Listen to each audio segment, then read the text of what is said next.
На старой детской площадке во дворе домов номер 27 по улице Ленина и 56 по улице 40 лет октября, построенной еще в советское время, выросло не одно поколение. Со временем, как и любое сооружение, она устарела, и играть на ней было просто-напросто небезопасно. Жители двора много лет сетовали на то, что площадку пора бы уже обновить. Программа «Башкирские дворики», стартовавшая в прошлом году, стала удобным шансом для постройки новой игровой зоны. Результаты инициативы жителей можно видеть уже сегодня. От старой площадки не осталось и следа, а новые современные игровые элементы местная детвора уже успела облюбовать. Я люблю площадку, потому что она красивая и новая. И мне нравится первая машина и горка.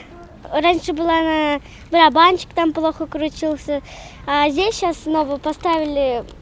Так интересно, что можно догонялки, тройную горку поставили. От тенька можно спрятаться под этим в домике. Там качельки поставили хорошенькие. Было так скучно.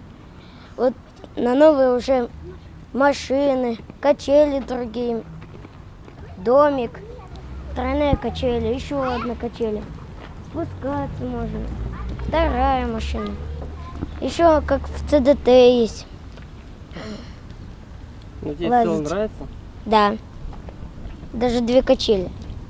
Новая детская площадка готова примерно на 80%. Остались еще завоз песка и планировка участка. В перечень работ, которые можно осуществить по программе «Башкирские дворики», входит не только обновление детских площадок, но и ремонт асфальтового покрытия, установка спортивной площадки, скамеек, беседок, урн для мусора, оборудование автомобильных парковок, организация наружного освещения, устройство пешеходных дорожек и придомовых ограждений.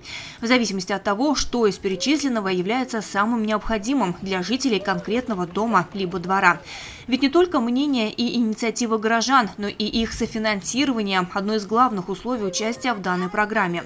Если объем финансирования на 2018 год для реализации проекта «Всебая» составляет 13 миллионов рублей, то 11 миллионов от этой суммы финансируется из бюджета республики, 15% из бюджета города, 5% добавляют инициативные горожане.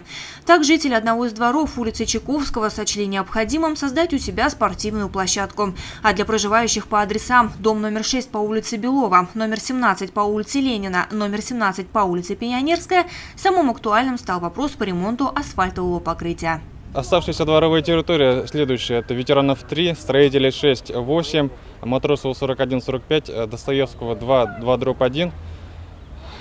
Горняков 22-24 будет выполнен также в ближайшее время, то есть в ближайшие 2-3 недели. Будет выполнен монтаж детского оборудования, а также общие работы по благоустройству данных площадок. Лена Кириллова, Гуль Хамитова, Радмир Исенгулов, Гульгина Раскильдина, телекомпания СТВ.